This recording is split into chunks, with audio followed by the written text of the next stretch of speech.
आज की इस वीडियो में दोस्तों मैं आपको बताने वाला हूं कि अगर आपके फ़ोन पे में ये प्रॉब्लम आ रही है, आप इसमें अपनी बैंक को ऐड करने जाते हैं लेकिन आपका जो बैंक है वो इसमें ऐड नहीं होता है, जुड़ता नहीं है और आपके सामने लिखकर आ जाता है अनेबल टू ऐड अकाउंट, मतलब हम यहाँ पर अकाउंट ऐड नहीं कर पा रहे हैं। तो अगर दोस्तों आपके फ़ोन पे में ये प्रॉब्लम आ रही है और आपका बैंक इसमें जुड़ नहीं रहा है, ऐड नहीं हो रहा है, तो आप इस प्रॉब्लम को कैसे सॉल्व करोगे और साथ ही आप इसमें अपनी बैंक को कैसे ऐड करोगे, यही आज की इस वीडियो में मैं आपको बताने वाला हूं।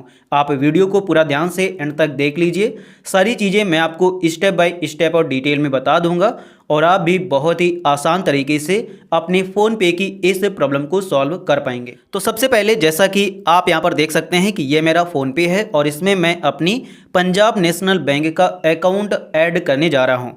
और जैसे ही मैंने इस पर क्लिक किया तो यहाँ पर आप देख सकते हैं कि मेरे सामने ये प्रॉब्लम आ गई है और हमारा जो अकाउंट है वो इसमें ऐड नहीं हुआ है और इसमें लिखा हुआ है please check that you are using the same phone number on PhonePe as the one registered with your bank. मतलब इसमें लिखा हुआ है कि आप चेक करिए कि जिस मोबाइल नंबर से आपने अपना फ़ोन पे अकाउंट बनाया है, जिसमें आप ये बैंक अभी ऐड कर रहे हैं, वही मोबाइल नंबर आपकी बैंक में लगा है या नहीं। दरअसल दोस्तों अगर आपकी बैंक में और फ़ोन पे अकाउंट में डिफरेंट मोबाइल नंबर होगा तो आपकी बैंक इसमें ऐड नहीं होगी। जिस मोबाइल नंबर से फ़ोन पे का अकाउंट बना है आपका, आप अपने उस अकाउंट में अपनी उसी बैंक को ऐड कर सकते हैं जिस बैंक में वो मोबाइल नंबर लगा होगा। अगर उसमें दूसरा मोबाइल नंबर लगा होगा तो आपकी जो बैंक है वो इसमें ऐड नहीं होगी। जैसे मेरे केस में मैंने अपना फ़ोन पे अकाउंट इस मोबाइल नंबर से बनाया है लेकिन मैं अपनी पंजाब नेशनल बैंक को ऐड कर रहा हूं जिसमें यह मोबाइल नंबर लगा ही नहीं है और इसीलिए वो बैंक इसमें ऐड नहीं हो रही है और इसीलिए मेरे सामने ये प्रॉब्लम आ रही है। लेकिन कभी कभी क्या होता है कि आपका सेम मोबाइल नंबर लगा होता है लेकिन फिर भी आपकी बैंक ऐड नहीं होती है। तो उस केस में दोस्तों क्या होता है कि कभी कभी बैंक का सर्वर डाउन हो जाता है। तो अगर आपकी बैंक का सर्वर अगर डाउन है तो उस केस में जब तक सर्वर प्रॉब्लम बैंक में ठीक नहीं होगी तब तक आपकी बैंक ऐड नहीं होगी और आपके सामने यही प्रॉब्लम आएगी। जैसे ही सर्वर ठीक हो जाएगा तो आपकी जो बैंक है वो इसमें ऐड हो जाएगी। इसके अलावा भी कभी कभी बैंक सर्वर भी ठीक होता है फिर भी ये प्रॉब्लम आ जाती है। तो उस केस में दोस्तों मैं आपको बताना चाहूँगा कि आपको इसके लिए पहले अपने फ़ोन पे को लेटेस्ट वर्जन में अपडेट करना होगा, क्योंकि अगर आपका फ़ोन पे लेटेस्ट वर्जन में अपडेट नहीं होगा तो उसको यहाँ पर बैंक ऐड करने में प्रॉब्लम आ रही होगी। तो आपको फ़ोन पे का अपडेट लिंक इस वीडियो के डिस्क्रिप्शन में मिल जाएगा, आप उस पर क्लिक करके यहाँ से आ सकते हैं या फिर आप डायरेक्ट अपने प्ले स्टोर में जाएंगे, सर्च करेंगे फ़ोन पे, आपके सामने फ़ोन पे आ जाएगा।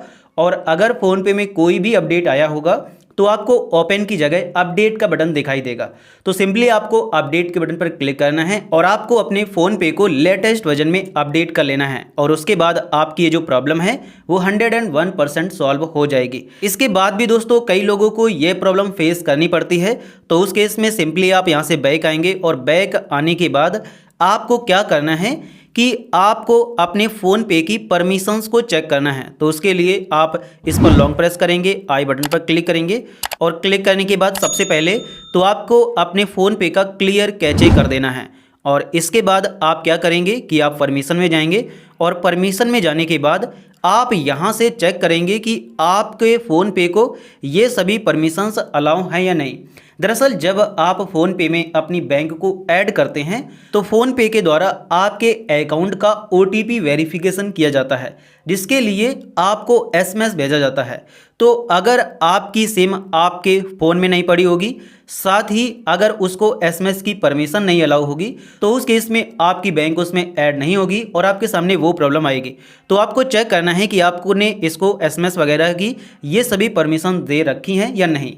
और इतना सारा काम करने के बाद आपको फिर से यहाँ पर बैक आना है और बैक आने के बाद आपको फिर से अपनी बैंक को ऐड करना है।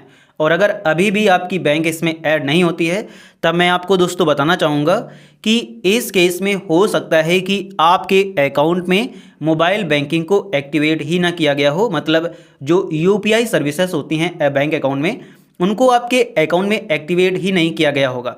इसीलिए आपकी जो बैंक है इस केस में कहीं पर भी ऐड नहीं होगी। इसके लिए आपको अपनी बैंक में जाना होगा, क्योंकि जब आप किसी बैंक में अपना अकाउंट ओपन कराते हैं तो उसमें हो सकता है कि बैंक वाले यूपीआई सर्विसेज को एक्टिवेट ही ना करें। तो आपको पहले जाकर अपने अकाउंट में यूपीआई को एक्टिवेट कराना होगा, अगर डीएक्टिवेट है पहले से, और जैसे ही आप एक्टिवेट करा देंगे तो उसके बाद आपकी जो बैंक है वो हर एक यूपीआई ऐप में ऐड होना स्टार्ट हो जाएगी। तो इस प्रकार से दोस्तों आप अपने फ़ोन पे में ये प्रॉब्लम सॉल्व कर सकते हैं। मैंने अपनी इस प्रॉब्लम को सॉल्व कर लिया था क्योंकि हमारा जो मोबाइल नंबर था वही डिफरेंट था। फ़ोन पे का अकाउंट मेरा इस मोबाइल नंबर से बना था और जो पंजाब नेशनल बैंक में मेरा मोबाइल नंबर लगा था वो दूसरा था। तो मैंने क्या किया कि अपने दूसरे मोबाइल नंबर से अपना एक दूसरा फ़ोनपे का अकाउंट बना लिया था और उसमें मैंने अपनी इस बैंक को ऐड कर लिया था और हमारी बैंक ऐड हो गई थी, जिससे मैं यूपीआई पेमेंट्स वगैरह अभी भी कर रहा हूँ। तो आपको यही सारी चीज़ें करनी होंगी। अगर डिफरेंट मोबाइल नंबर है तो दूसरा अकाउंट बनाना होगा वो दूसरे वाले मोबाइल नंबर से, तो फिर उसमें ऐड हो जाएगी।